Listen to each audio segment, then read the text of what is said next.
Hello everybody, welcome to another video of mine. This time I'm going to be showing a game that I played about a week ago. I was playing in a league match, which is not quite as high pressure as, say, the 4NCL, which I'm playing every fortnight. But it's still quite a long game. It's 1 hour each with a 15-second increment. So games can last about 2.5 hours maximum, occasionally a little bit longer. And this game, I was playing a person I know quite well. He's a Fide Master.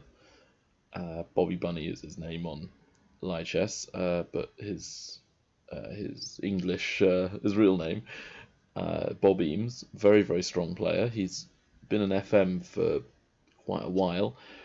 And I think his peak rating is about 2370, so he can play a lot stronger than a regular FM. Can sometimes play at IM strength, and he has beaten and drawn with some very, very strong players, and has also been on the chess circuit for quite a while. So a lot of people know him. He's a really nice person and a formidable opponent. And in this game, he was white. He's generally quite an attacking player. He doesn't usually sit back and wait for you to come to him. So I had a line kind of prepared. I play a Sicilian. He plays knight f3, knight c6, and the regular open Sicilian with d4. I capture him. Then it's essentially theory to about move 10, or a bit longer. Knight c3, then I play an early e6. I'm thinking that I can play bishop b4 quite soon, or I can play queen b6 or a6, going into a kind of Taimanov or a Khan Sicilian. But instead he plays knight d to b5. What this either will do is give white the bishop pair if I don't play like d6. He'll play knight d6 check. I'll take with the bishop, he'll take back with the queen. I don't like doing that generally, so I play pawn d6, bishop f4, attacking d6 again, and the move that black is kind of forced to play is pawn to e5. I think you might be able to play knight to e5 as well, but I don't know much about that theory, and I don't really want to experiment with it over the board. So bishop g5, this is kind of transposing to a, I think it's like a Schwarzenegger type position, I want to say. But eventually it becomes what the books call a pelican. So a6, I need to get that knight out of the way, so he drops back with knight to a3. The knight on a3 can often try swinging round to c4, then to e3, and then on to, say, d5 or f5 in the future. I quickly go b5 to prevent the knight coming to c4, and also to threaten that b4 is going to happen, forking two knights.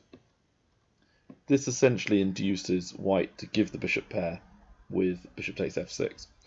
And the problem is, if I take with my queen, there's all sorts of annoying moves like knight d5, and white can even sacrifice their bishop on b5 and then take with the a3 knight once I recapture, and the two knights can cause havoc in my position. So g takes is the move which is generally played now.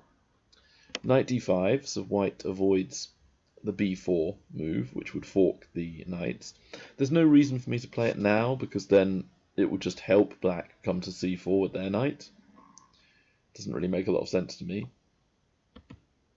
f5 is one of the, I think, 2 or 3 main lines. I think you can do bishop e6 first as black, but I quite like this f5 move because it puts pressure on e4. Bob knows his theory, so he plays bishop d3. And here's where I had been looking at some games of John Nunn, another very, very good British player. And John Nunn had a really good win where black played pawn f4. And Nunn, who was white, played a quick pawn c4, blasted through on the queen side, and just completely outplayed his opponent. But I had a feeling that this wasn't really Bob's style, because he is usually very aggressive, so he will go for the opponent's king. And the main line's bishop e6, but with f4, the position is now going to change. White either has to castle queenside and then go for my king somehow. But again, that doesn't really fit the position because I've got my kind of pawn storm on a6 and b5 already going. So my queenside play is not that bad if they castle queenside. And white is probably going to have to castle kingside and attack me on the queen side. And I'm going to have to try and attack them on the king side, like in a King's Indian. But Bob is going to not do that. And he decides, let's play c3. So first he's going to reroute his pieces, like knight c2, which is absolutely fine. Bishop e6, I'm just continuing with my plan. Knight c2. And then I very nearly blundered here. I want to get rid of his d4 knight, the d5 knight. So I very nearly played knight to e7. Can you see what's wrong with that move? Yeah, it would be a very, very short game because knight f6 wins the match. I don't do this. I play bishop g7, allowing myself to castle next turn. So Bob castles, I castle as well. I'm expecting him to maybe go a4. Maybe knight on c2 to b4 is an alternative move. Those, I think, those two moves are generally in keeping with the plan of queenside play.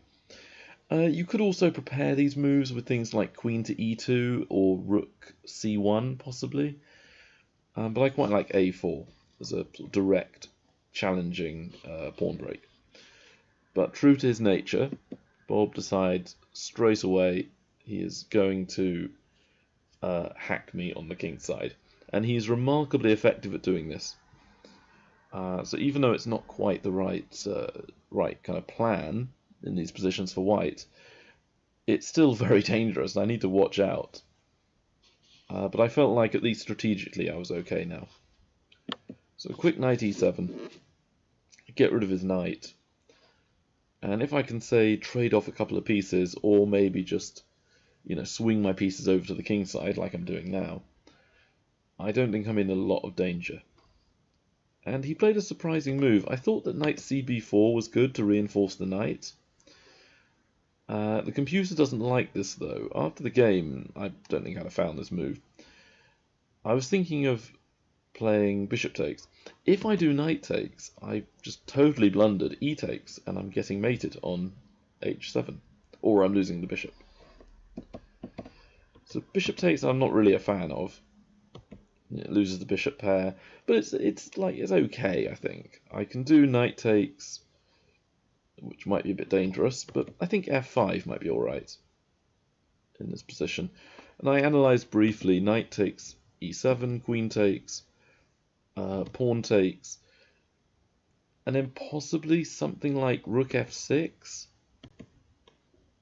But I think white actually does keep the advantage with bishop e4. And the other move is e4 straight away. But then unfortunately pawn f6, and white is continuing to exert pressure on my position.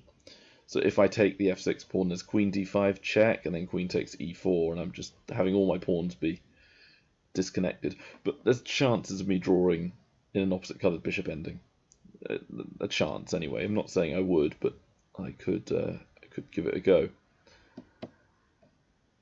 So I do need to be very, very careful here with f5, but that was a move I was thinking of playing. But it turns out that my best move is pawn to a5 to directly attack their knight, and this will essentially induce them to capture on e7, allowing me to retake with the queen, connecting my rooks together. So essentially I'm the one who's improving the prospects of my pieces. Then after knight d5, I can always take it. And in this line, because their pawn's on d5 and I haven't played f5 yet, e4 is now a lot more effective. And if they play rook e1, I can always play f5 to hold everything together. So I think here I'm quite happy with my position. But what happened in the game was after knight e7, white didn't reinforce the knight with knight c to b4. He took me straight away, which I think might be a small error. Queen takes, now knight b4. This feels like it's losing a tempo somehow, because I haven't had to play a5 to hit the knight and induce the capture. So this essentially gives me a tempo. Where if I play a5, we're going into the same line. But I thought here I was playing quite well with queen b7, although queen f6 might be an improvement going on the king's side. But I thought that knight d5 is just annoying. And if I go queen g6, why is that a terrible, terrible, terrible move?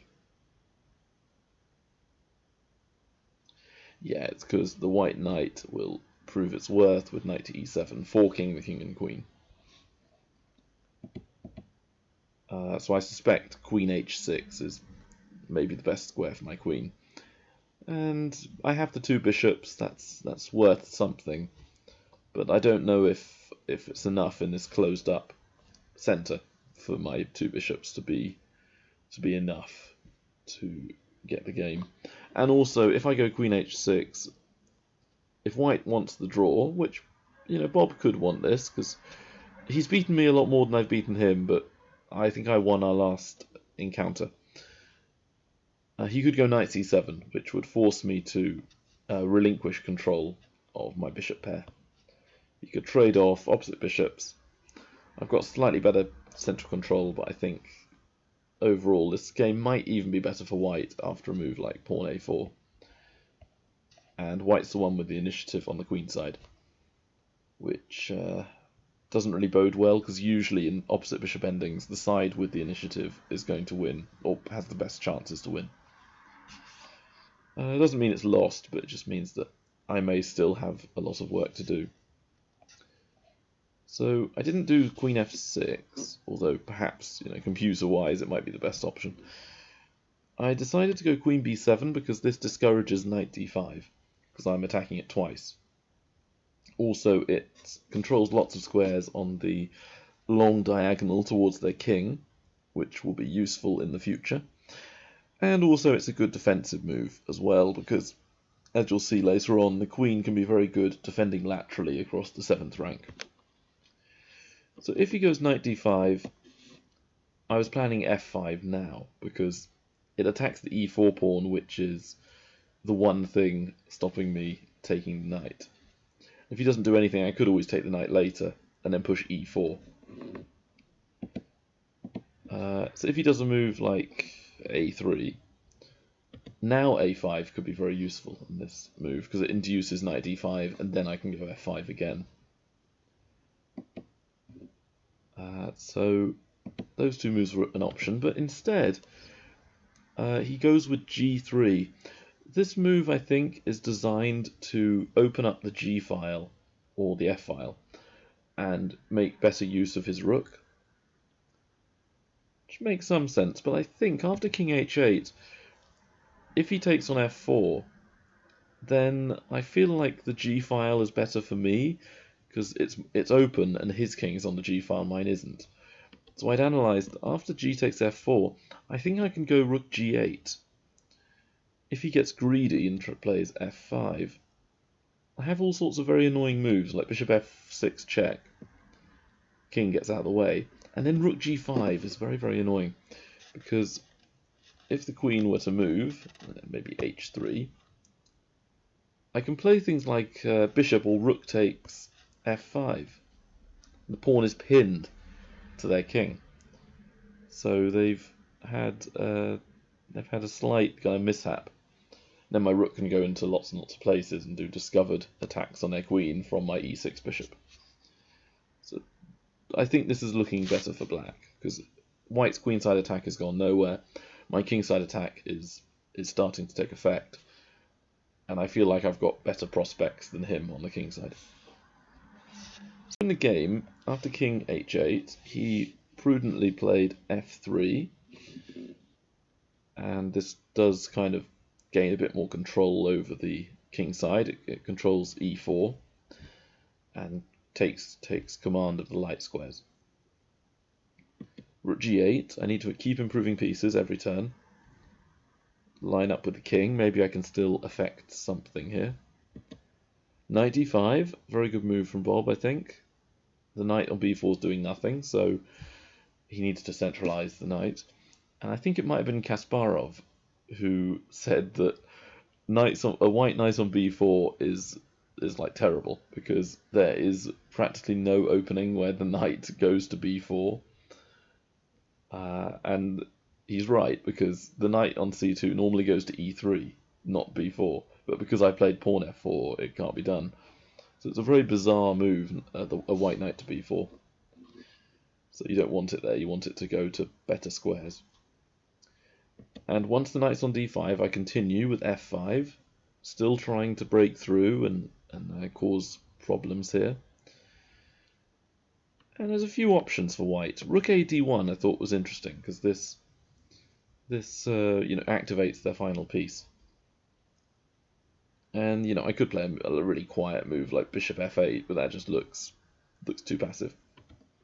So I'd looked at f takes g3, pawn takes, bishop takes d5, pawn takes, e4 takes, to not give me too much time, but then bishop e5, and I think white might be alright here. Rook f3 and I can take, but I definitely think this is a case where I might be the only side who can claim advantage here. I mean, maybe white's okay after king f1, or maybe even something brave like queen takes f5. But it's just very hard for white to play this. My bishop is always going to be stronger than their bishop, because it has more open diagonals. For example, I could put my bishop back on e5 next move, or play pawn f4, whichever one, and they can't really ever use their bishop. If I can blockade e5, or they could have to give up a pawn to open up the diagonals. And again, I'm the one with the initiative in the opposite coloured bishop middle game. To me, this looks good for black. And something similar happens in the game actually, but I think white's improved because the rook on d1 a1 has moved to d1 and improved the prospects for white. And the rook on d1 could swing up to d2 and then across to, say, h2 or g2. But in the game, he played king h1. E takes f5 just doesn't look any good to me, because bishop takes knight. The key move to look at is if f6, which is my sort of slogan, always play f6 when you're white. I have a very simple move to stop the mate, which is bishop takes. Like I said earlier, the queen is very, very useful on b7 because it defends on the 7th rank. And I prevent the mate and stay a piece up. So he played king h1. This move looks sensible because you get the king off the g-file, but it is still lined up with my queen, so he's not really out of the woods yet. And I quickly want to open up everything. So just like analysed earlier, I take on g3, and I was thinking about bishop takes d5 and then e4 and stuff. It didn't quite seem to work, so I need to improve my worst piece. The a8 rook, it's done nothing all game. Rook to f8. And this is where principles and plans can sometimes be mixed up, because if we go back to where the rook is now, what you may think is that the c file is going to be good for the rook, because that's on an open file. There's no black pawns blocking my path. But what am I doing on c8? There's no plan on the queen side that I'm aware of for black. I don't really see how I'm doing anything. My plan is the king side. So why am I going rook c8? Rook f8 to me makes much more sense. And also, you have to see ahead to the point where the f5 pawn is very unlikely to stay on the board. Most likely it's going to take e4 at some stage. Or you can take the knight, push e4, and then there's two captures on e4 anyway. So it's unlikely that the f8 rook is going to be on a closed file for much longer. And again, it completes my plan of activating everything on the king side. Again, rook a d1 might be the correct move here. Then I was thinking bishop f7, I say that. I wasn't really. This was the computer move, bishop f7 afterwards. I didn't really see the point at the time. I was looking more at immediately bishop takes knight, but the key point is that the queen on h5 is ideally placed. So my problem was I wanted to do bishop takes knight and then push e4, but it always seemed like white was just sort of ahead or at least equal. But this bishop f7 is a really, really good move, which I would not have seen in the game. And the point is that it doesn't really matter where the queen goes. h4 was be my first instinct. But then bishop takes knight, and I can play rook to f6 with rook to h5, rook to h6 I mean, which would pin the queen and king. And if queen to h3, same story. Bishop takes, rook f6, then if king g2 getting out of the way, bishop h6 is very, very effective. And the plan is to attack g3 with everything I have. So bishop takes f5, bishop to f4. Bishop g4 looks like it defends everything, but then rook h6 again. The white queen is trapped. So, very nice move. I was trying to find stuff like this, but with the queen on h5, nothing seemed to work. This really nice move, bishop f7, that's a find of the computer, is essentially better for black. Luckily, Bob did not do rook ad1, because there's no way I would have discovered bishop f7. But I was looking at those kind of ideas. Anyway, he played king g2, which I think is a mistake, because he's played king from g1 to h1, then back to g2. So he's moved his king a bit too much. He's thinking of, I think, doing rook to h1, then coming to h7 with mate, trying to make use of his queen.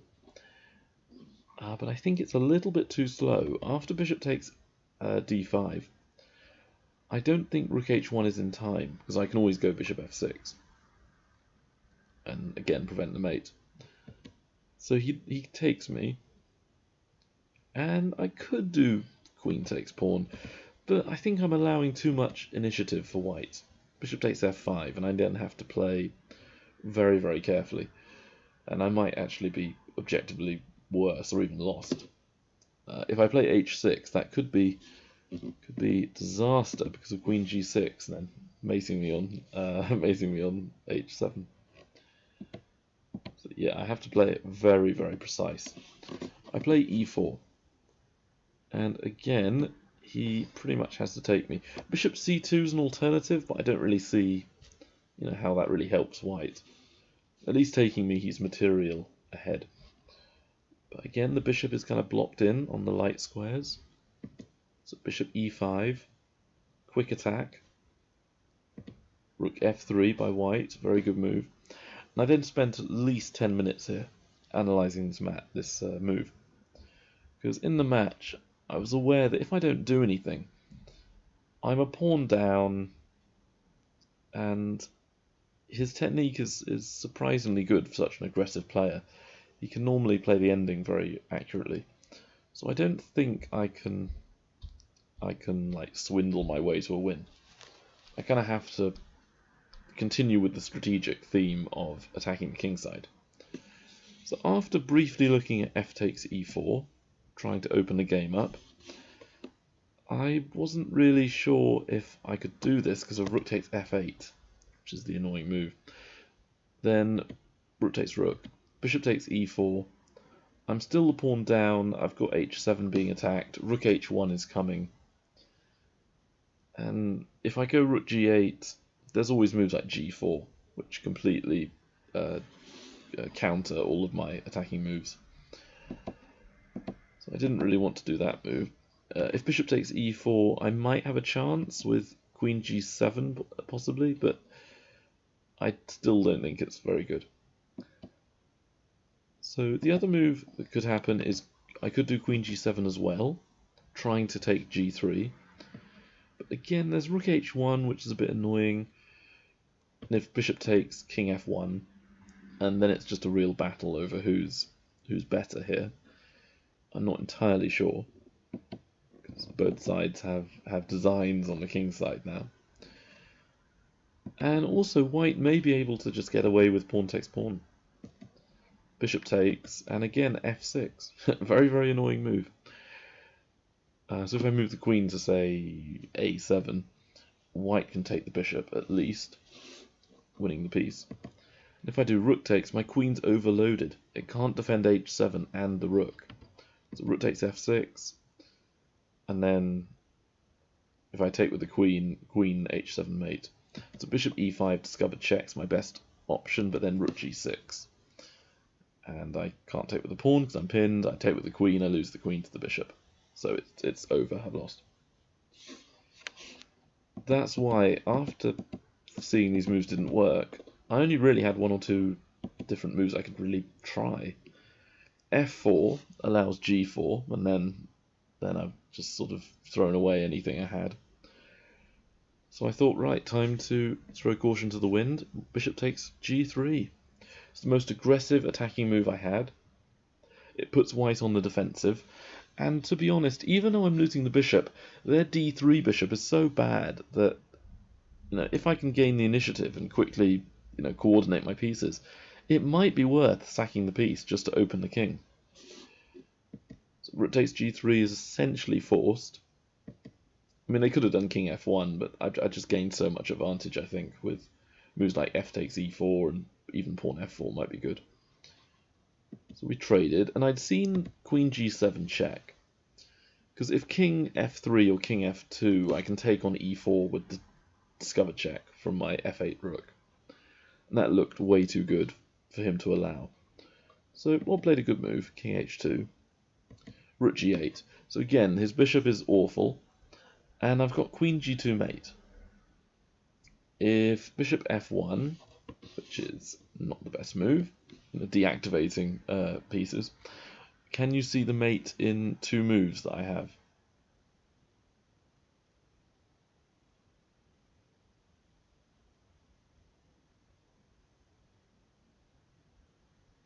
So there's actually two or three, depending on how you're counting it.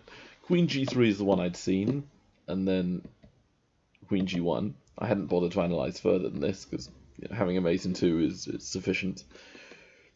But there are alternative mates. So, for example, there's queen g1 check, and then after the king goes to h3, either queen h1 or queen g3 would be mate.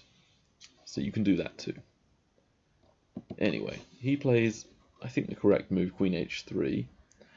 And the thing was that queen e5 check, king h1, and I couldn't really see where I was going with this. And if if pawn takes pawn, yeah, if bishop takes, I can go queen e5, winning the piece back.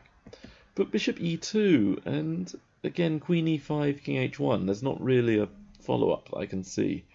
And if I'm not quick, like rook f1 or some other move, will give white the activity they need to fight me off. That's why I ended up going queen g5. This move has a lot of purposes here. It still has the threat of queen g2 or queen g1 or queen g3, potentially mating if they move their rook or their queen to the wrong place, or bishop to f1, queen g1 mate. So it cuts out some options.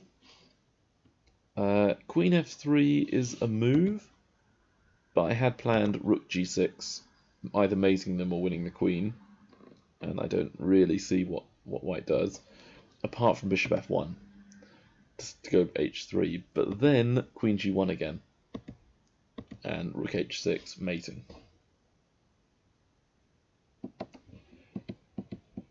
So again, their coordination is not the best. They could also do e takes f5, preventing rook g6 to h6 as a plan. But then I had queen f4 check, king h1, and because I can't go to g6 and h6, I was going to go to g4, then to h4.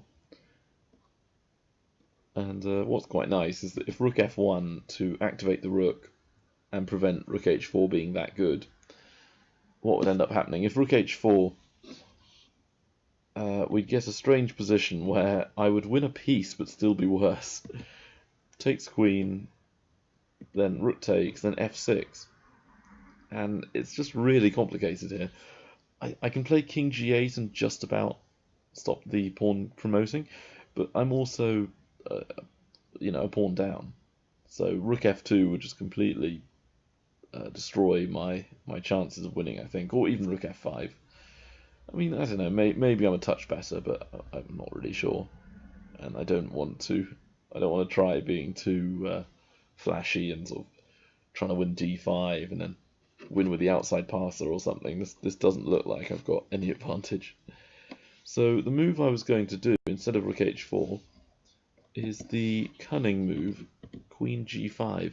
So I get out of the way of the rook and I still go rook h4. And if f6, rook h4, and I win by a tempo. So this was the plan that I had. But my opponent found a good move. He found rook f1, which I think is the best option, to be honest. It does lose the queen, but they do get that f pawn. And after rook h6, he trades, or I say trades. He loses the queen for the rook. Then king g3, and I for some reason thought I had a win with queen e3 check, forking king and bishop. I naturally miss rook f3, check, and over. So at this point, when we evaluate the position, it's essentially rook, bishop, and pawn for a queen, which are, about the same in material. And if white's pawn gets to, say, f6 or f7, with the rook behind it as well, it could be very, very strong, and it might even win or draw if I'm not very careful. So I'm not sure I play it right here. I suspect I should be planning, not yet, but thinking about king g7 and then king f6. But I can't go king g7 now because rook g3 would fork the king and queen. So I play a check, then h5 check. I'm trying to push my own pawn up. Again, I thought I'd won with queen g2 because the rook and king are forked. Again, white has a move that is simple once you see it, but if you hadn't noticed, you wouldn't think black had any problem at all. So I take a pawn. I really messed up there. I think I should play h4, because what this does is it stops rook g3. So after f6, I can simply walk the king to, say, f7, then either take or blockade the f6 pawn. Then it's a fairly comfortable win due to my h pawn. So that was a real sort of error on my part. Queen takes b2, being too kind of greedy. c3, so not c3, f6. So I take the pawn on c3, and what I've noticed is that if Bob, is not too careful and pushes his f pawn, I can then go queen e5 mate, using the pawn on h5. Naturally, he saw it, played king g5. I check. And I think a good move, using his bishop to kind of be a defensive and offensive piece. And that gives me one move to sidestep with the king and bring it over to the pawn. But then I missed this move, king g6, a very, very effective move. Bishop e6 can be done in a moment, and if white's rook can sort of come to c8 or c7, I think at the very least they'll have a draw. I mean, it would be winning if they could teleport the rook to c8 now. But that threat is always in the air. I need to be clever with the queen. So, for example, if I take the pawn on d5, I had to be wary of rook c3, but I think I'm okay after queen g2, king h6, queen d2, which would fork king and rook. So I take, and he plays rook to g3. So just to show, rook c3, check. Any block, I take it. And yeah, okay, king h5 is the alternative, but then king f7, and I win the pawn. So this is much easier. Yeah, very, very simple move. Anyway, rook g3. So he's now thinking maybe he can go king h6, or king takes h5 and check, winning a pawn and maybe stopping some of my counterplay. Again, I'm playing a bit too to loose, I take the pawn, because I can't really see how to improve. But I think maybe king f8 was better, or potentially even h4, to try and push the pawn up and cause problems for white. Rook g5. Now I sidestep to avoid anything nasty. Rook takes, so he's planning rook to h8. Bob might actually win now, if I'm not very careful. So queen g8 check, forcing him to the side with the king. King f7. And I'm very close to mate. It feels like I have something here. Then after rook g5, I just sort of tail off. I don't think I played very well here. I think queen f8 might be strongest. Because if king to h5, I can take on f6 without any problem at all. But because of what I did, queen h8 check, I thought for some reason that I had king takes f6, and the reason that I didn't take with the queen, I somehow forgot it was check, so I thought that rook f5 would pin my queen to the king. I don't want to overly complicate the game, but of course it's check, so white is not able to do that. So I take with the king, which is a huge blunder, or at least a move which makes my life much more difficult, because white traps the queen with rook g8. And it's a kamikaze queen. If I'm going to lose it, I may as well get as much as I can, which is the rook. And here, what do you think of this position objectively? So as black to move, assuming we both play all the right moves, is it a draw or is it a win for black? It's impossible to win for white, they've only got a bishop.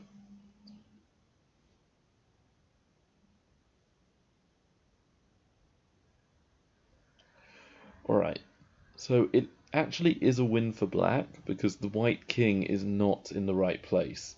If the white king was over on, say, e3 or c3 or b4 or d4, it would be a draw because the king and the bishop together could blockade all my pawns. But because it's now the job of only the bishop to blockade, say, the a, b, and d pawns, it can't really be done, especially with my king being closer than white's king. But again, technique is required. So king g5. I want to now block the white bishop from controlling b3 and a2. d5. Bob plays the right move, king g4. So he's trying to bring the king over to say d2 or c2 or b2. And I quickly push the a pawn. The reason for this is that if I push the b pawn, I think it's a draw. So b pawn, then move the king. Again, if I keep racing towards the other side, at the last moment, bishop h7. And because his king has managed to get over to where I said, I think this is just a very, very simple... actually, king c2 is winning as well. Drawing, I mean. King c2 is still a draw. So no matter how active my own king gets, it doesn't really matter. Because the moment I push one pawn, he can always say sacrifice the bishop for it. And now it's just a simple draw. The a pawn is never going to promote. So I think I had to play very, very accurate here. The a pawn is the pawn to go for because the king cannot reach it in time. And the bishop has to take 3 moves to blockade the pawn on a2. So he first moves the king, one more step, which makes sense.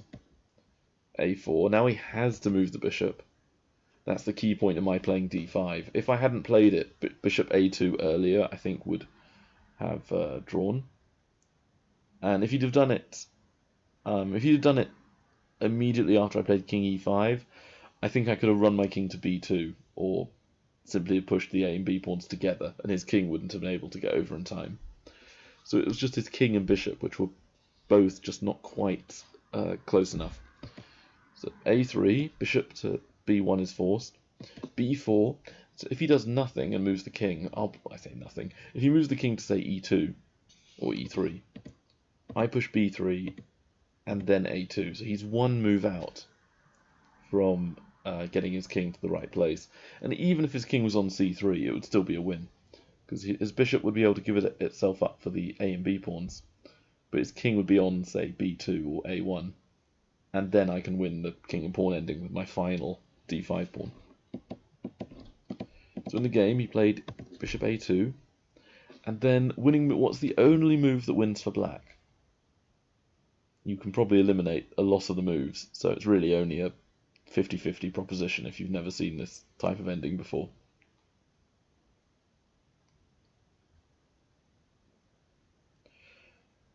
Alright, so you can't move the a pawn. Moving the b pawn makes very little sense because you'd lose the pawn, and I don't really know where you're going with that. So the only two, and moving the king backwards or to f5 doesn't really help your king, it help sort of shepherd the pawns up. So the only two moves are pawn d4 or king d4. Pawn d4 draws the game. King e2. Now you can't move any pawns, you have to move the king. And then bishop check and bishop check. The moment the king goes to any white square, it's a check from the bishop. So check, let's say king over, check, over, and then say king d3. And with the bishop on a2, king on d3, there's absolutely no way you can do anything. You can try running the king to a4, but if you do that, the king takes on d4 and then goes to c4. Again, you've got nothing. If you try anything else, the king hoovers up all the black pawns. It is a draw if you do pawn d4, but with king d4, you prevent white's king from getting over in time. King e2, king c3, d-pawn doesn't matter anymore.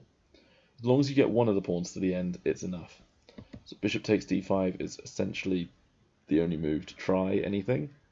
If king d1, I think b3 still wins, because I have two pawns at the end, the a and the d pawn. So the white king can't split itself in half and run after both. So b3 blocks the bishop from going to a2.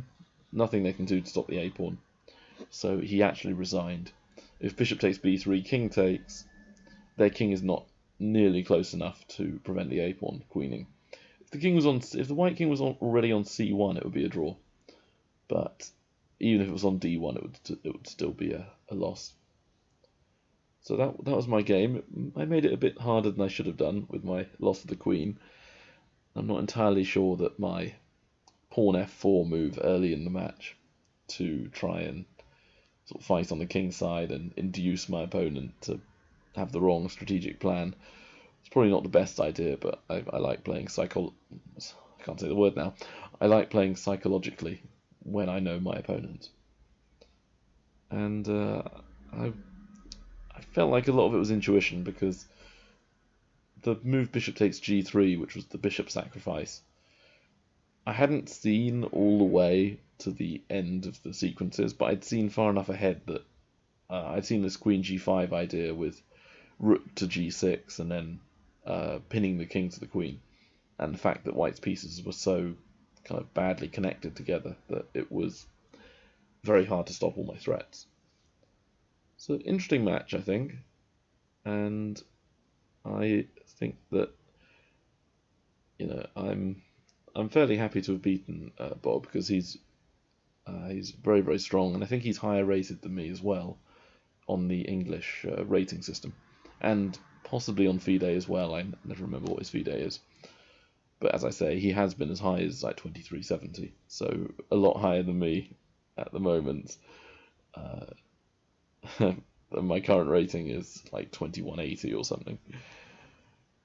But yeah, nice match, and hope I play him again, because our games are always fascinating. It's usually some sort of tactical maelstrom or some kind of interesting opening to learn from for me. Anyway, hope you found the game as interesting as I did, and see you in the next video. Bye.